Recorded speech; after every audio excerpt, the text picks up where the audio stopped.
May the peace and blessings of God be upon you all. We'd like to welcome you to the third session of the conference that is organized by Al Jazeera Centre for Studies in cooperation with Al Jazeera Mubasher, entitled International Competition in Africa, Motives, Parties or Stakeholders and Dimensions. So we'd like here to understand the different dimensions and parties that are concerned with the issue of competitiveness or competition in Africa. So we have via Skype from Libya, Mr. As-Sunusi Al-Msikri, and via Skype from Istanbul, we have with us Mr. Sunusi, and from Algeria, from Wurgla in particular, we have Dr. Bouhanniya Gouy. I would like to welcome him as well. From Dar es Salaam, Mr. Shamsan.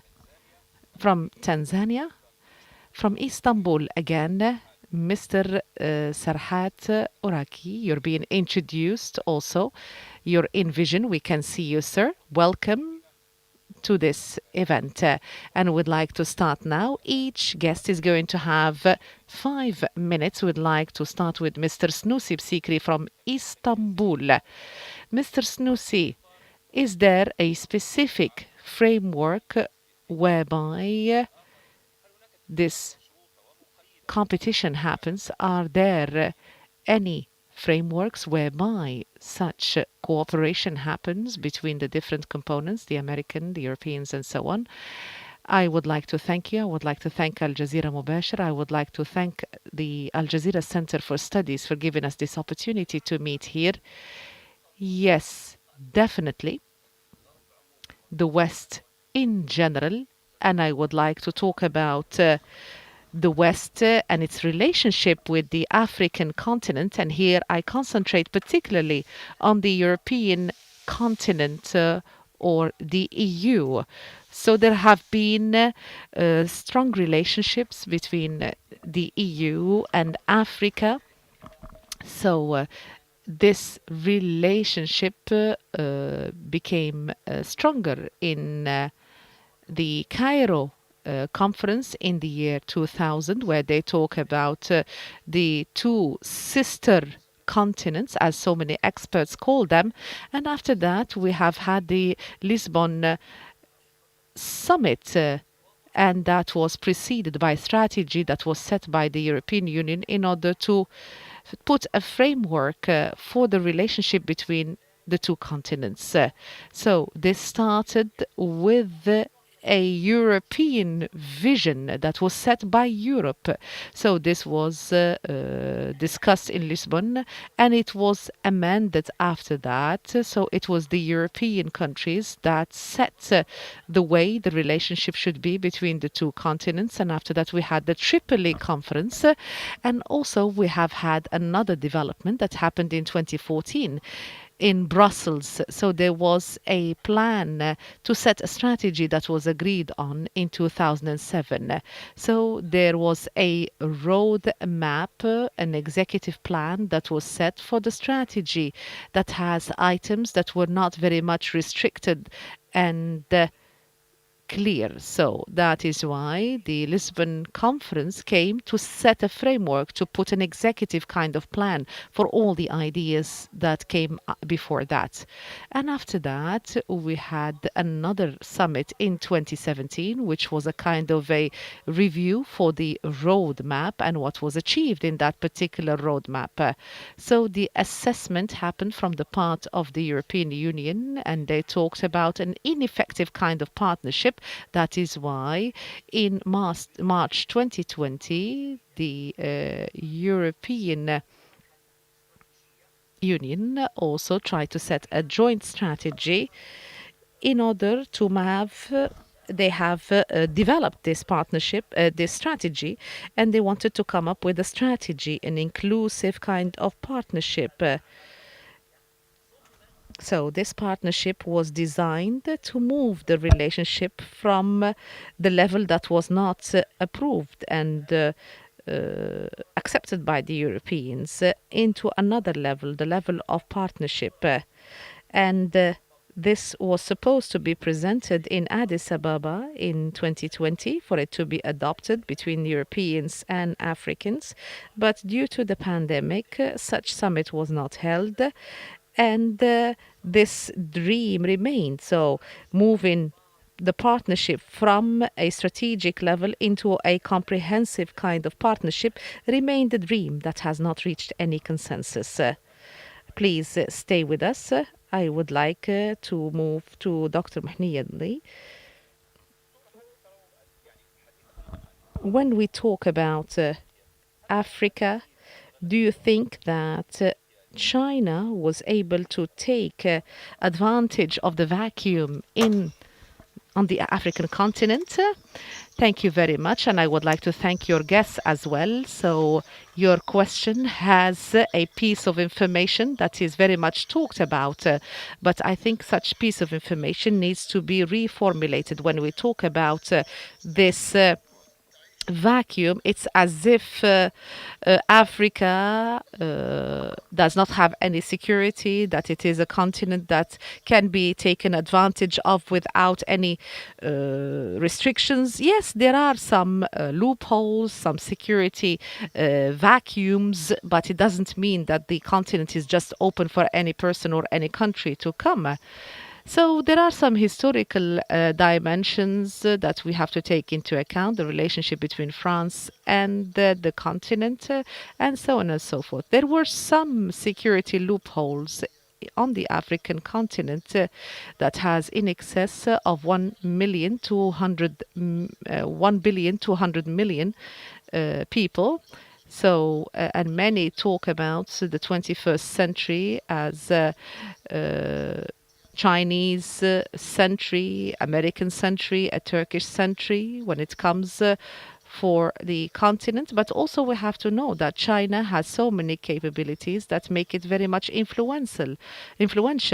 So before talking about the security gaps and loopholes, we have to say that they are not as they are described, but we have to know the AFRICOM that follows the Defense Department, so Department of Defense. It is very much linked with 53 African countries, and there are a number of military attaches that are linked to this SETCOM, and also there are a number of bases. We have 19 bases, four of which are American, and the rest are Israeli, French, and Chinese. So there is a factor that should be taken into account. So there is no such thing as a complete vacuum for China, because there are some other forces, and also there are some other forces such as the multinational companies, including security companies. If we take the number of countries in Africa, and if we look at that, we will find that the share of the US is the largest share, and after that we have France and other countries, and the smallest share is for Russia and China. So China was not able to expand, and it is still not having what it perhaps wishes to have, because we have the expansion of other countries. So when it comes to the military presence, there are in excess of 7,000 soldiers from France, but we're talking about the French colonies that have strong relationships with France, and this makes France still being able to play a very strong relationship in Africa. But when it comes to China, China is softly moving or rising peacefully, concentrating on a number of pillars. They try to make uh, a number of initiatives, and also they are very patient in their endeavor, and all of these things are taken into account. So that is why China comfortably works in Africa and elsewhere. If we look at the guide that was issued by the Biden administration, so this guide that was issued, and China was very much covered and studied and concentrated on, particularly after the coronavirus, because so many say that it should be because there are threats in the coming future, and there are some strategic threats that should be taken into account. So this strategic guide concentrated on both China and Russia, and also the guide considers China as the only country that has branched out relationships, which means that the economic, the military, the ideological, the cultural, all of them are interrelated. So that is why they have to have two visions. So the Biden administration is different from the Trump administration and tries to deal with China in keeping with this vision. And China is expanding in Africa, but it is expanding softly, economically, more than from a security perspective. Would like to move to Mr. Shamsen Atamimi from Tanzania. Mr. Shamsen, to talk about the places of influence. Russia has a strong presence in Central Africa, and so has Russia become a great power in Africa, and is its influence much larger than the influence of America? First of all, I would like to thank Al Jazeera Centre for Studies and Al Jazeera Mubasher. I would like to thank you for giving me the opportunity to speak to you here today. And we hope that with the different speakers and panelists that we're going to be giving useful information. The Soviet Union has a very strong influence in Africa, and we remember what Putin had said when he indicated and said that strengthening relations with African countries is one of the priorities of the foreign policy of Russia. So Putin wants to have strong relationships with Africa, and we have seen the African Russian summit that was held in Sochi, and that included the president of Russia in addition to President Sisi. And this was the first kind of summit that was held at this level in Sochi, in Russia. And this is testament to the strong relationship and the strong role that Russia tries to play in Africa as a player in Africa. And Russia tries to develop its relationship with the different countries of Russia. And they have had a number of initiatives to reinforce the economy in the coming phase. We have seen a number of moves from a security perspective and defense perspectives. And there have been agreements that have been concluded with more than 40 African countries. So they're going to have a kind of a economic tie that would link all these initiatives together. And also, the Russian Federation also gives aid, particularly to developing countries in Africa, and this reinforces the hegemony and influence of Russia on the ground. So, if we look in general and in response to your question, so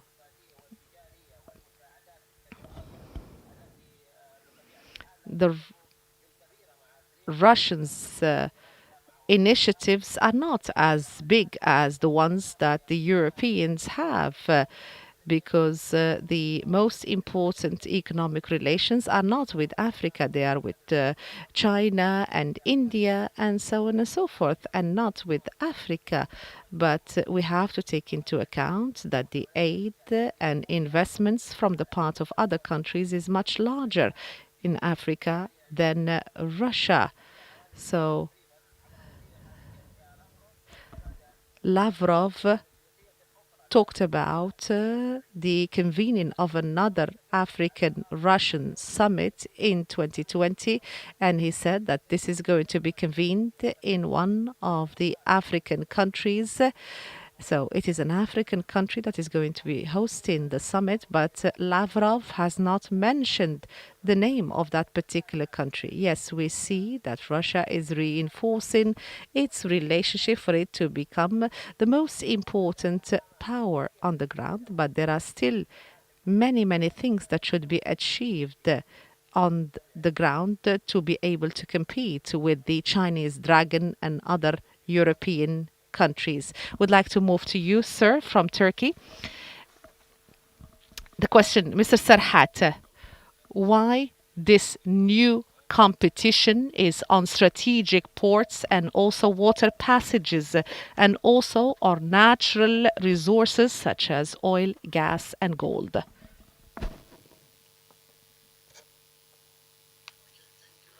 شكرا جزيلا.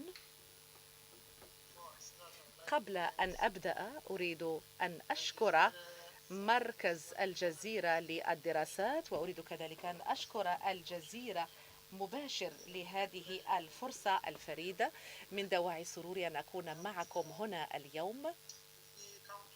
إذا ما بدأنا الحديث عن إفريقيا، أنا مختص وخبير في العلاقات التركية الإفريقية، وسأشرح لكم دور التركي في إفريقيا. لكن قبل ذلك أريد أن أرد على سؤالكم. أفريقيا هي مصدر للكثير من المعادن، لديها وفرة كبيرة عندما يتعلق الأمر بالموارد الطبيعية التي تستخدم في القطاعات الصناعية. لذلك الصين والدول الأوروبية أو الغرب بصفة عامة، هذه الدول هي مهتمة بالموارد الطبيعية الموجودة في إفريقيا، لأن عملية الإنتاج والتصنيع في هذه الدول تحتاج إلى وفرة كبيرة، منتجات زراعية، معادن، النفط، الغاز وما إلى ذلك من المواد.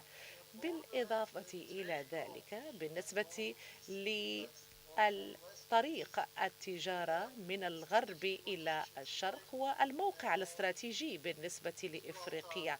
لدينا قرب أفريقيا من باب المندب، من قناة السويس، وكذلك من مضيق جبل طارق. كل هذه المناطق تجعل من أفريقيا قارة مهمة بالنسبة لهذه الدول.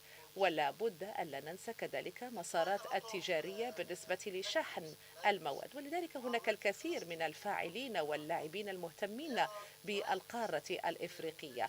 هذه الدول تحاول تعزيز علاقتها مع القارة الإفريقية، وذلك من خلال قنوات متعددة.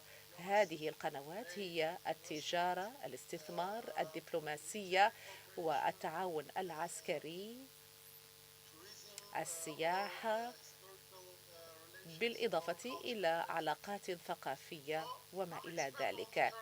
وعندما يتعلق الأمر بالعلاقة التركية الإفريقية، ومن هذه المقدمة أريد أن أنتقل إلى العلاقة التركية الإفريقية، لأن تركيا أصبحت لاعبا مهما جليا في القارة الإفريقية في 15 سنة الماضية.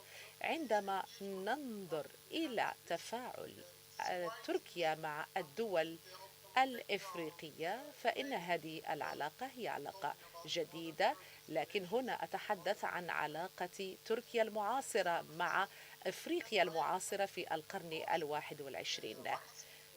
إذن أتحدث عن صعود تركيا وصعود إفريقيا. لماذا؟ لأن كلا الفاعلين اللاعبين إفريقيا وتركيا كلاهما في صعود من الناحية الاقتصادية والسياسية، ومن حيث كذلك التركيبة السكانية. كلا الفاعلين يريدان لعب دورا أساسيا في المشهد الدولي. لذلك فإن العلاقات التركية الإفريقية أصبحت جلية وواضحة، وتركيا كذلك تطبق سياسات خارجية من خلال سياسات متعددة الأطراف متعددة الأبعاد، وذلك منذ سنة 2005. وهنا بإمكاننا نقول إن مشاركة تركيا في الوقت المعاصر بدأت في 2005. هذه العلاقة هي جديدة، لكنها في ال15 سنة الماضية تركيا حققت الكثير من الأشياء في القارة الإفريقية، وبإمكاني أن أشير إلى هذا الأمر حتى نفهم بشكل جلي تفاعل تركيا مع إفريقيا والمسارات التي تسلكها تركيا من أجل زيادة تأثيرها على القارة الإفريقية. أولا، إذا تركيا هي دولة جارة للقارة الإفريقية، وبالتالي فإن هناك تغييرات تجري في تركيا، وعندما تكون هناك تغييرات تجري في إفريقيا فإنها تؤثر على بعضها البعض. لذلك تركيا لن تكون بعيدة عن إفريقيا بسبب هذا التأثير المتبادل. إذا هناك تقارب جغرافي ما بين البلدين أو بين القارة وتركيا. على سبيل المثال، هناك زيادة ديموغرافية في إفريقيا، نفس الشيء بالنسبة لتركيا. هناك عدد من المهاجرين الأفارقة الذين يصلون إلى تركيا، يمرون من تركيا للوصول إلى أوروبا، إذن يستخدمون تركيا كجسر للوصول إلى القارة الأوروبية. وبالتالي فإن تركيا تطبق سياسة خارجية نشطة منذ 2005، وهناك مرحلة تتسم بوجود مبادرات إفريقية تم التوصل إليها بين 2005 و2014، وبعد ذلك تركيا تبنت سياسة الشراكة ما بين تركيا والقارة الإفريقية منذ 2014 إلى يومنا الحالي. ولقد نظمت تركيا قمتين، القمة الأولى في إسطنبول والقمة الثانية في غيني.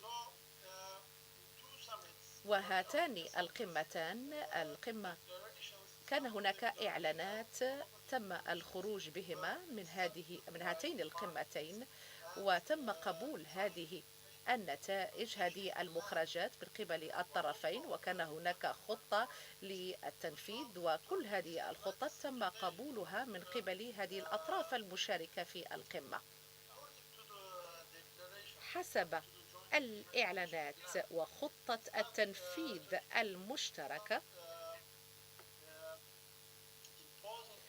فإن تركيا لا تفرض أي مصلحة خاصة على القارة الإفريقية، وإنما تقدم الدعم للدول الإفريقية، خصوصا تنمية الشباب وتوفير كذلك المساعدة.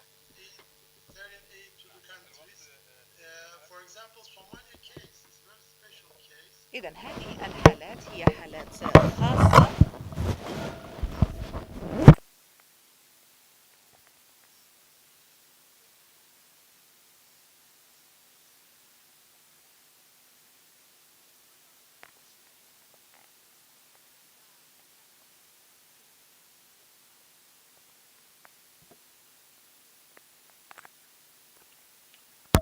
Yes, please stay with us. I would like to go to my guests.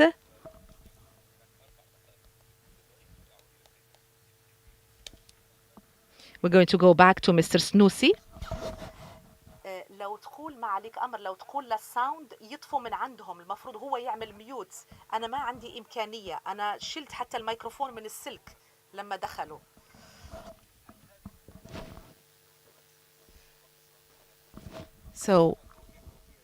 So are these agreements, are they binding in keeping with the European view of Africa? Setting a framework for the European-African relationship was part of an initiative that was set by the Europeans because the African Union considered African as the sister continent. So there are some strategic and economic possibilities.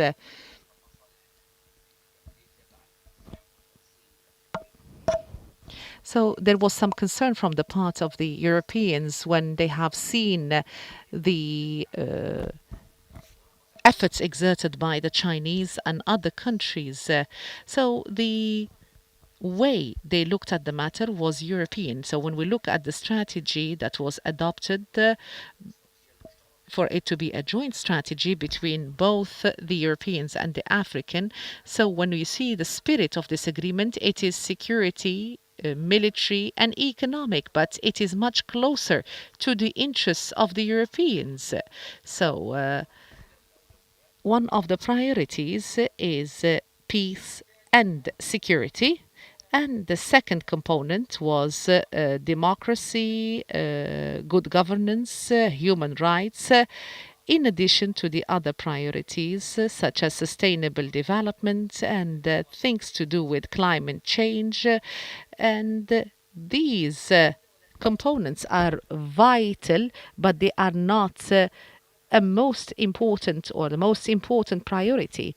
So when we look at the level of abject poverty that hundreds of millions of Africans suffer from, we have the situation of the different institutions, we have corruption, we have so many components. There are a number of priorities, African priorities, that have not be given a priority when it comes to the partnership that was proposed by the Europeans. So, amongst the priorities when it comes to the reinforcement of cooperation with Africa, we had the Green Deal, which is sustainable green environment. Yes, it is very important and it can serve Africa, but it is not a priority in the light of the great and big challenges that the African continent goes through. So the methodology that has been used by the European Union reflected European interests more than it was a response to African challenges. Yes, the African continent, yes, it benefited from the European support and so on and so forth, but it was just a marginal kind of support. It is not a support in order to confront the most important challenges. So this required a revisiting of the roadmap that was adopted in Brussels in 2014. So you would find that the reinforcement of commerce and for it to be one of the most important pathways was this component was the most important kind of component for the Europeans. Also, immigration. Migration, immigration was one of the most important components also that have been concentrated on by the Europeans. So there are a number of economic issues, migration or immigration. These were the priorities for the European partnership. So the partnership aimed to limit the Chinese expansion and the expansion of other components. So the fear was that they did not want the interests of the Europeans to be impacted. That is why they set this strategy or this kind of comprehensive partnership. Please stay with us. Mr. Snusi, I would like to move to Dr. Gui. From what we heard from Mr. Snusi, when he talked about Europe, he said it was Europe who set that kind of methodology. And they returned to Africa because they wanted to limit the influence of China. Do you think that the cooperation between China and Africa reflects on the countries of the African continent? China has a clear cut methodology. So there are a number of very important stages when it comes to the relationship between Africa and China, but there are some important things that have set a roadmap for African-Chinese relationship. So that is why we can talk about in 1999, the Chinese president set a clear friendship approach And also, they talked about the peaceful rise of China, and they talked about the capabilities and potentials that can be invested for development in Africa. And also, there was a very important or historic year where the Chinese African Forum was established, and that included more than 40 uh, African countries, and there was also a kind of a council of businessmen, Chinese and African businessmen. So there were a number of outcomes that should be taken into account between 1978 to 2017. The level of trade has increased by 200%. So we talk about more than 200 times. And when we talk about developmental outcomes, we can talk about more than 3,000 African companies, and we have more than 3,000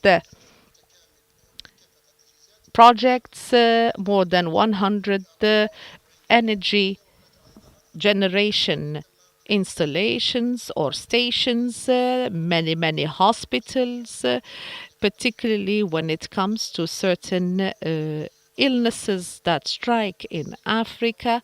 So China is also concentrating on the Horn of Africa and promotes itself that it would help this area to be the Singapore of Africa.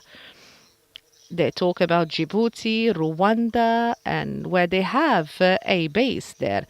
So we can say between 2000 and 2020, there were so many projects that have been concluded, and between 2017 and 2019, more than 30% of the projects by the World Bank, they went to Chinese providers. So that is why there were approaches that were comprehensive. And I said the United States and Biden, they think that China has comprehensive capabilities. These capabilities and the interests are branched out. They include the military, the economic, and so on and so forth. I would like to move to Mr. Shamsan Awad At-Tamimi. So, Mr. Shamsan, perhaps you said that the Russian presence is not as big as the American or European developmental presence. As Dr. Buhnia said, he talked about the developmental presence of China. What about the Russians? What is the future of these moves?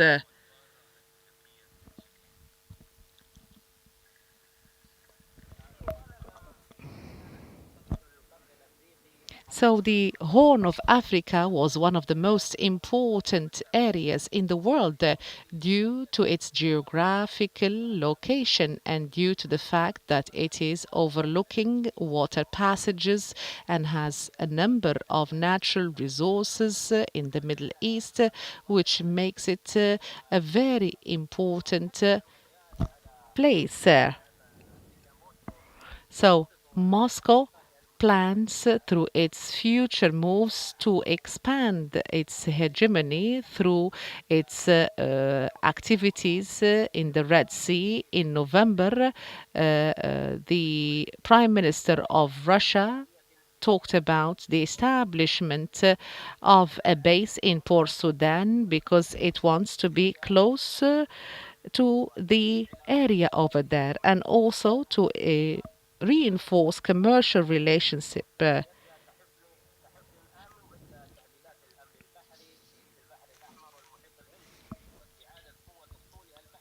So they want also to reinforce their fleet in the Red Sea, and also Russia is very much interested in the Horn of Africa.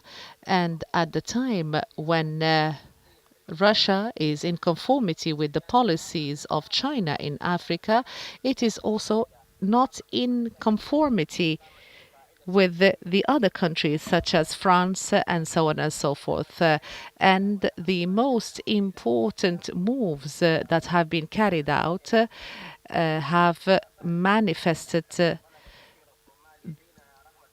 very well, particularly when the Somalians called for the Russians to go back to their own countries. And Ethiopia also has called for the Russians to help Ethiopia for the confrontation of COVID-19. So there is military cooperation, sorry, between Russia and Africa, and many agreements, military cooperation agreements have been concluded, and also technical Russian African cooperations have taken place, and also there were a number of agreements that have been concluded. And here I would like to bring to your attention that this step is considered a positive factor for Ethiopia in the Egyptian-Ethiopian conflict in the Renaissance Dam. And also we have had conflicts between Egypt and other countries.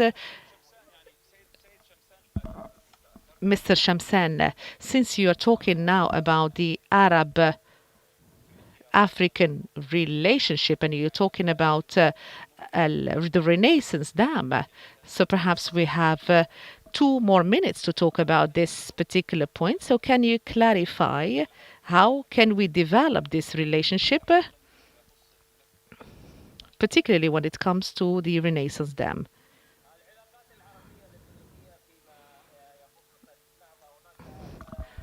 So when it comes to the relationship between the different countries of Africa and the Renaissance Dam, we have to take into account that there are some countries that support Egypt and some other countries that support Ethiopia.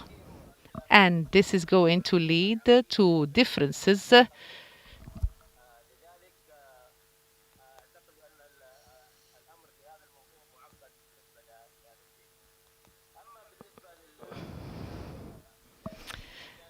When it comes to the possible confrontations with France and the US, so there is a link between the repercussions of such thing and the position in the Horn of Africa. So Russia aims to have a relationship with the transitional council in southern Yemen because Russia wants to have a good position in the Gulf of Aden, and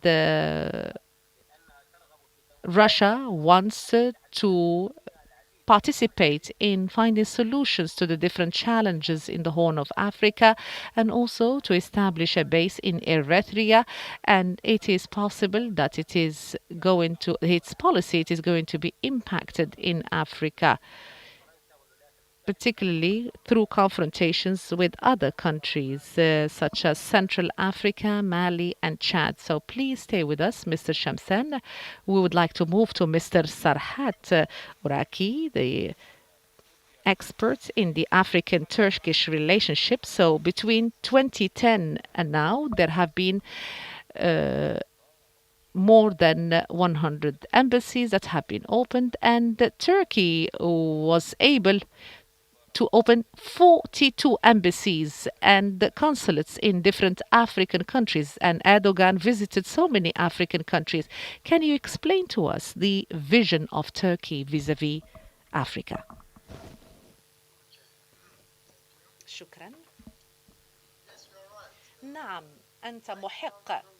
في الوقت الحالي فإن التمثيل الدبلوماسي في إفريقيا وصل إلى 42 سفارة، وتركيا تسعى إلى افتتاح المزيد من السفارات في المستقبل.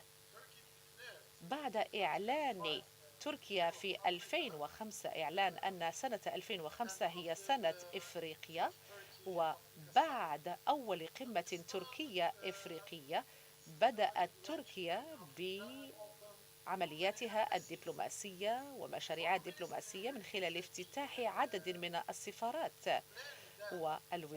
وزارة الخارجية أعلنت ذلك وقالت إن افتتاح السفارات هو يرمي إلى تعزيز العلاقات مع الدول الإفريقية.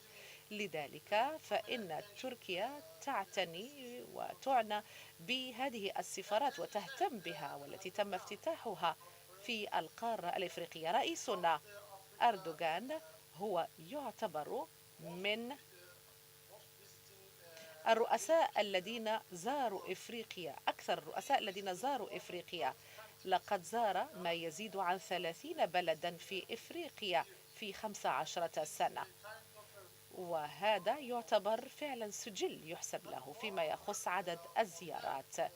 أكثر من ذلك، على سبيل المثال، لدينا كذلك وكالة تيكا، وكالة التعاون، تتضمن 32 مكتبا في القارة الإفريقية، وهذه المنظومة تدعم مساعدات التنمية، وتركيا تحاول أن تدعم في هذه المجالات، لأن تركيا تعنى بشكل كبير جدا بالتدابير التنموية.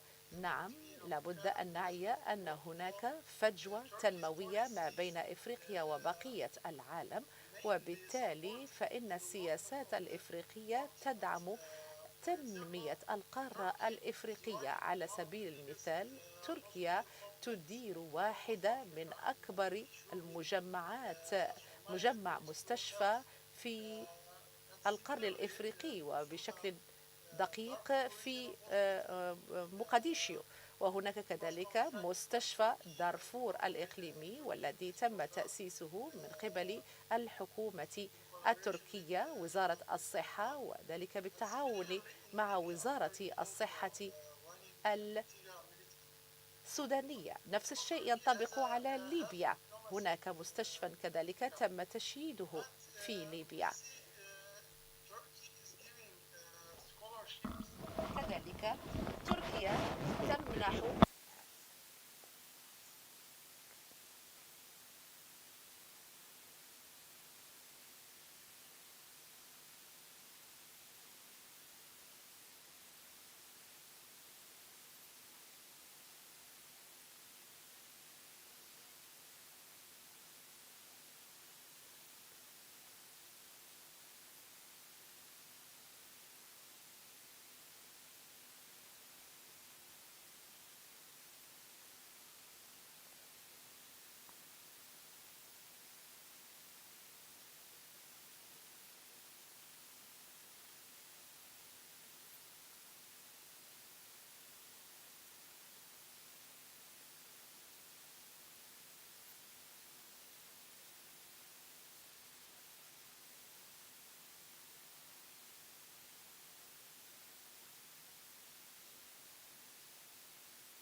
واحد، وإنما هو تفاعل متبادل ما بين القارة الإفريقية وتركيا.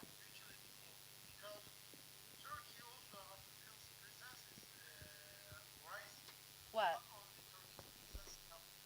ليس فقط الحضور الحضور التركي هو في تزايد في أفريقيا، وإنما كذلك الوجود الإفريقي هو كذلك في تزايد في تركيا.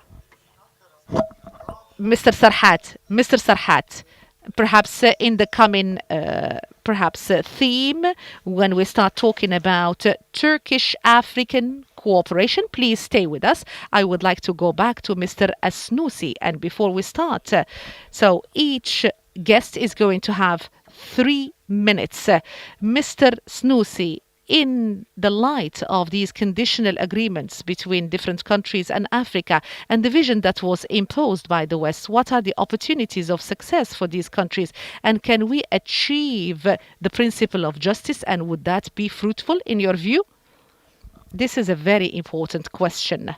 So if you go back to the economic cooperation between the African Union and the African continent since the beginning of the strategic partnership that was adopted in Lisbon in 2007, and that was about 15 years ago. If you look at the nature of commercial exchange or trade exchange, you will not find that you will not find that the interest is in favor of Africa. So Africa imports 29% of its needs from the EU.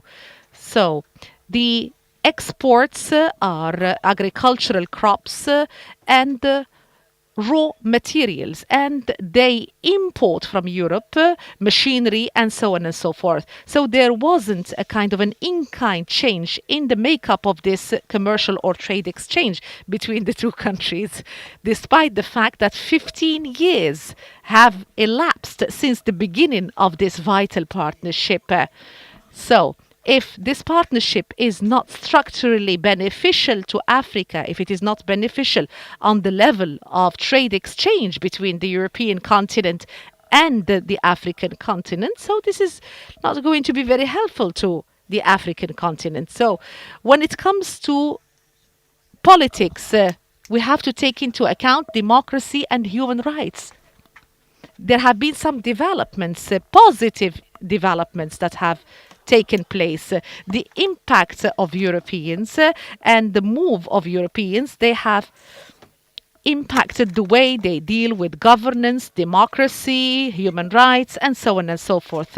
If you compare between the relationship between the European continent or the policies of Europe vis-à-vis Angola when it comes to democracy, human rights, if you compare, you will find a huge disparity between the two experiences.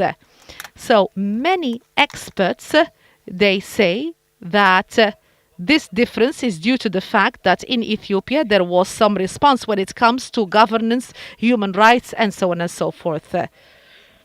Although the situation was different in Angola, and this was attributed to the fact that Ethiopia relied on European aid even before the signing of this partnership. So European aid or support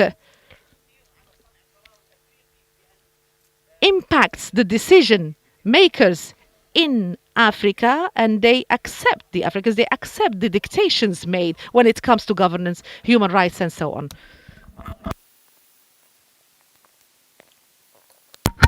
So the issue of cooperation is difficult to have a relationship of peers, because this is not like the Europeans say that we are peers and each side can agree or disagree to whatever they want.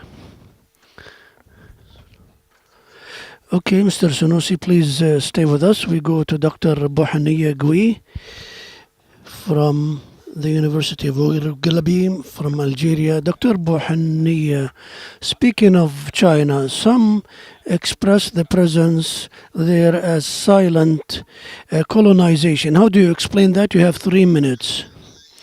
Indeed, some have this name and some consider it as a quiet colonization, and someday it will come out to the public and explode, as it is in the US with the conservatives who view China as an imminent threat and not a partner. And that's why we noticed in the Trump administration, he always accuses China, and even he called the virus a Chinese virus. So there is a paradigm of relationship that should take place between China and Africa based on exchanged benefits.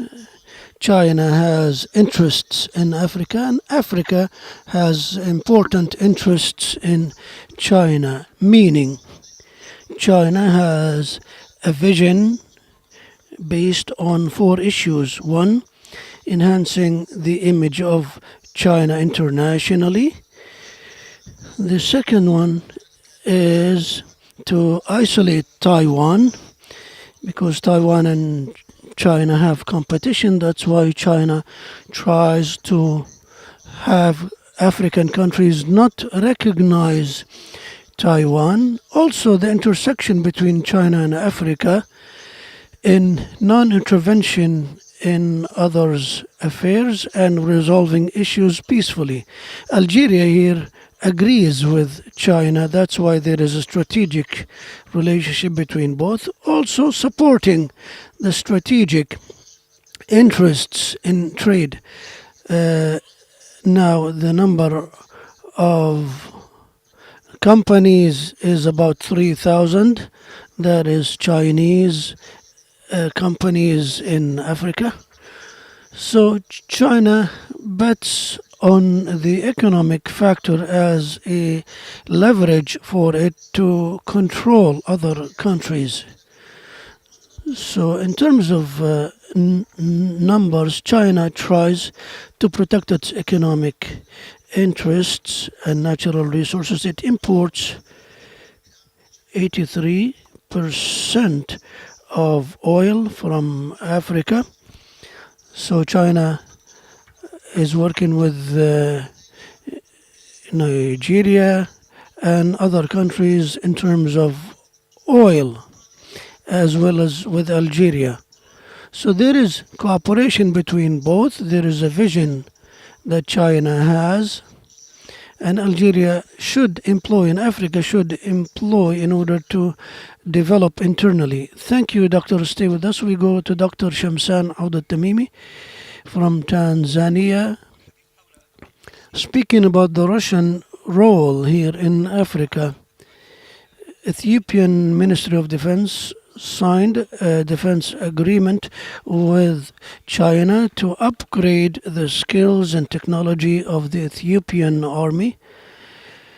And Russia supports Ethiopia, and in terms of the Renaissance Dam.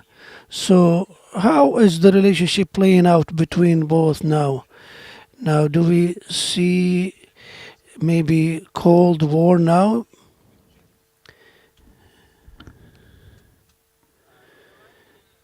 What is happening now between Western countries and Moscow is a revival of the Cold War. So there will be a conflict between superpowers over Africa. With this new Cold War, some countries try to keep their spheres of influence, others try to get new spheres of influence, and this is equivalent to a new Cold War. So there are transformations that are taking place quickly based on the decline of the American power, and Russia is trying to enter into other regions of the world. So this is a competition that will determine the weight of each superpower in the world. Isolationism adopted in the Trump era has encouraged Russia to make some gains in the world.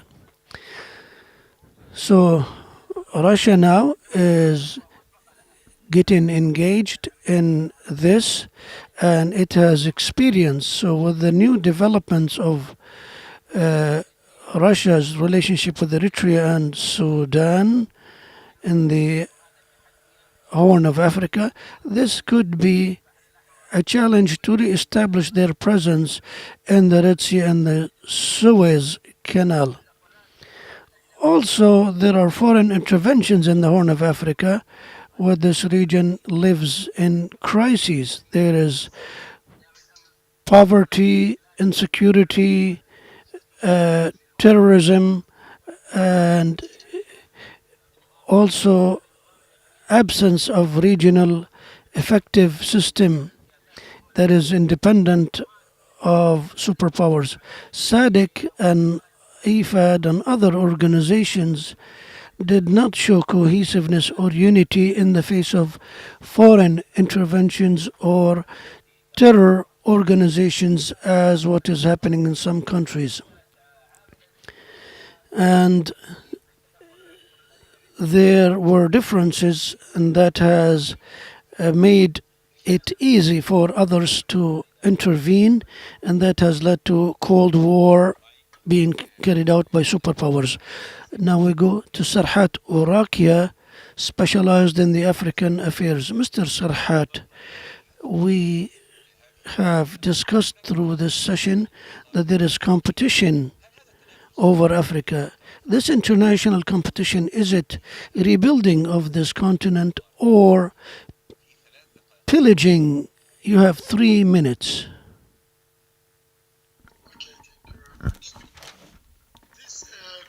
شكرا جزيلا. هذه التنافسات على أفريقيا بالنسبة لمواردها، فهذا يظهر أن كثيرا من اللاعبين في حقيقة الأمر أحيانا يتنافسون فيما بينهم. هم الآن يتصارعون على المواقع الاستراتيجية وموارد أخرى وفرص أخرى أيضا في أفريقيا. إذا فهذا بالطبع يضع ضغوطا على أفريقيا والأفارقة، وهذا يخلق بعض الأضرار بالطبع عليهم. بعض الأضرار البيئية يمكن أن نتحدث عنها، وانتهاكات لحقوق الإنسان يمكن أن نتحدث عنها أيضا، وأيضا عسكرة المنطقة، لأن الكثير من التدخل العسكري أو تأسيس قواعد عسكرية في كل أرجاء القارة هو أمر بالتأكيد يؤدي إلى خلق هذا الجو الذي نرى فيه الناس أصبحوا ينظرون بطريقة عسكرية. هناك مجموعات ثورية تقوم باستغلال هذه الفرص لصالحهم طبعا، وبهذا فإنهم يقومون بانتهاكات لحقوق الإنسان. إذا لا أرى حقا هذه المنافسة المكثفة بأنها جيدة لمستقبل أفريقيا. لذلك فالتعاون الآن والتنسيق يصبح مبدأ مهما جدا. على سبيل المثال من علاقات تركيا وأفريقيا أعطيكم مثال. سياسة تركيا تجاه أفريقيا التي تم تبنيها خلال حقبة أردوغان هي تقوم بالعمل على خطط تنفذ ووقعتها الأطراف الأفريقية خلال قمة إسطنبول وقمة ملاو. إذن ففي هذه الخطط التنفيذية الدول الأفريقية طلبت التعاون من تركيا. لذلك فتركيا الآن تقوم بالتقدم حسب خارطة الطريق هذه، لأن تركيا هي شريك استراتيجي للقارة. إذن فالوعد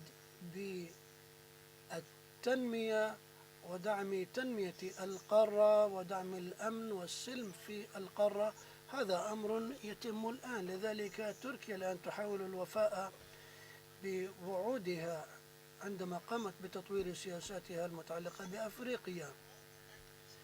كل اللاعبين الذين ذكرناهم مثل فرنسا والصين وروسيا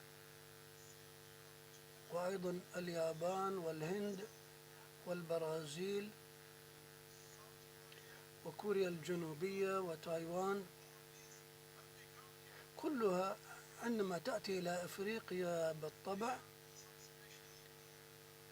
فإن لديهم أجندات خاصة بهم ولديهم أيضا مصالح خاصة، لذلك هم بالتالي يريدون التوصل إلى تحقيق مصالحهم الخاصة. إذن فهذا الأمر يعتبر مجازفة ويضع ضغوطا على الشعب الأفريقية والموارد الأفريقية. لذلك فالنظرة الأفريقية يجب أن تركز على التضامن والتعاون.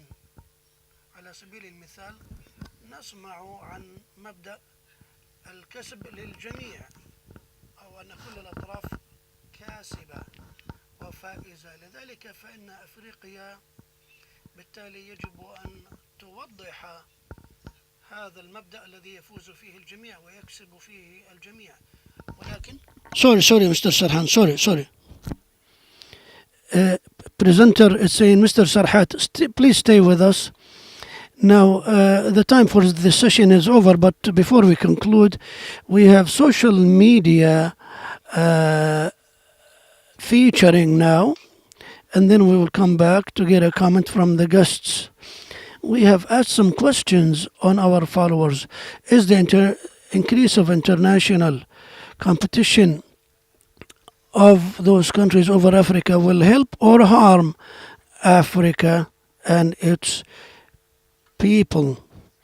And will the countries of Africa stay subservient to others?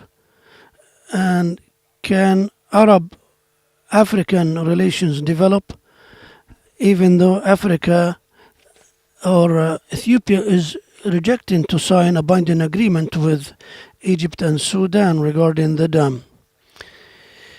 Hassan Samir on social media is saying the benefits are common, each side wins. Here I'm speaking about China and Turkey. Now, this another person is saying there is pillaging by Europe of Africa, and another person is saying China and Europe do not want development of Africa, but rather they want to put some of their own people to rule there so that it will become easy for them to pillage. And we have Tariq Hassan is saying the super countries are pillaging Africa, then they choose their interests. Mark is saying for 100 years there is no development in Africa, even though Europe has been there. So now we go back to our guests. Each one will have 1 minute to comment on our followers. Mr. Sunusi Sikri, please, you have the floor. I agree relatively with those comments speaking about interests, which are really the motivation for the superpowers in their relationship, and Africa is always the weak side. But the weakness of this continent is because of its inability to adapt with the new developments and readiness to face the big challenges. We have an observation. Africa's relations with different organizations and blocs such as the EU has improved since the formation of the EU, meaning its ability to integrate internally will reduce the harms coming from those partnerships imposed by the stronger countries. Also, when the civil society in Africa was able to participate, they became able to pressure the politicians. Thus, they organized their partnerships with Africa.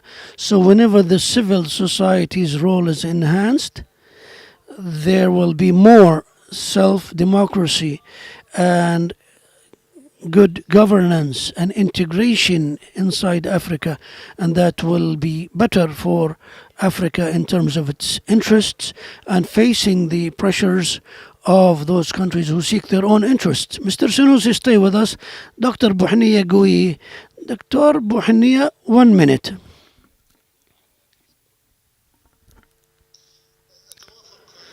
I agree with the comments in social media about the situation in Africa, because each superpower or regional power have their own strategic view and concept in dealing with this continent, which is very attractive, even though it is a source of all threats, such as illegitimate migration, disease, and even the failure of countries' indices.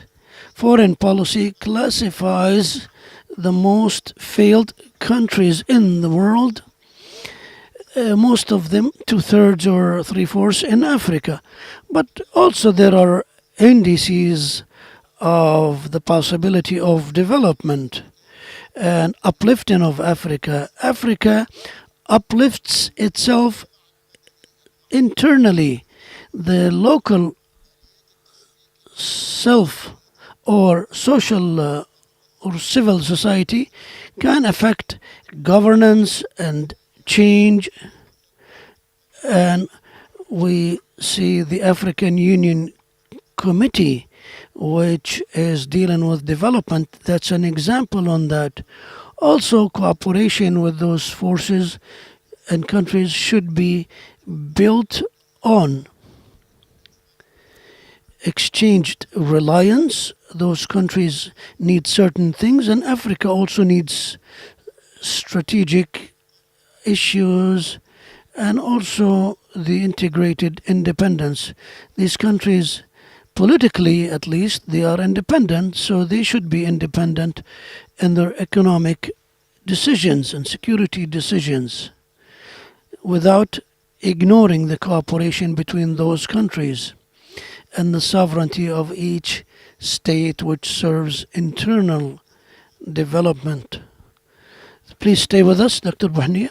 We go to Dr. Shamsan Tamimi. You have the floor, 1 minute.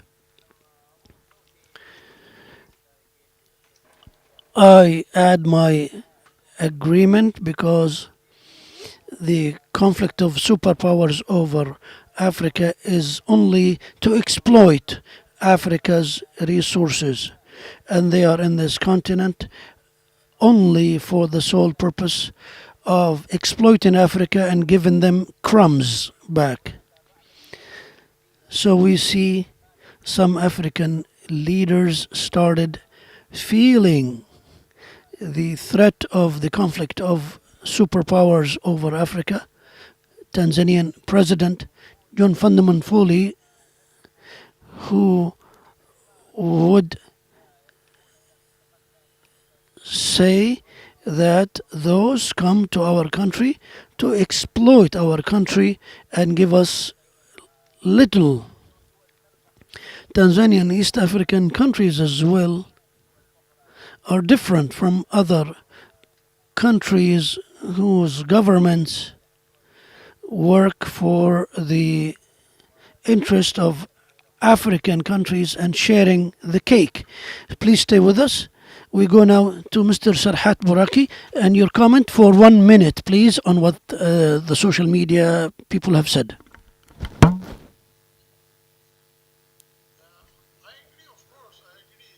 أوافق طبعا على ما قيل، لأنه كما قلت لكم هذه المنافسات تخلق ضغوطا جمة، ولذلك هنا أقول إن هناك قيما عليا ومثلا عليا أفريقية أصبحت أكثر أهمية لإيجاد حلول للمشاكل الأفريقية.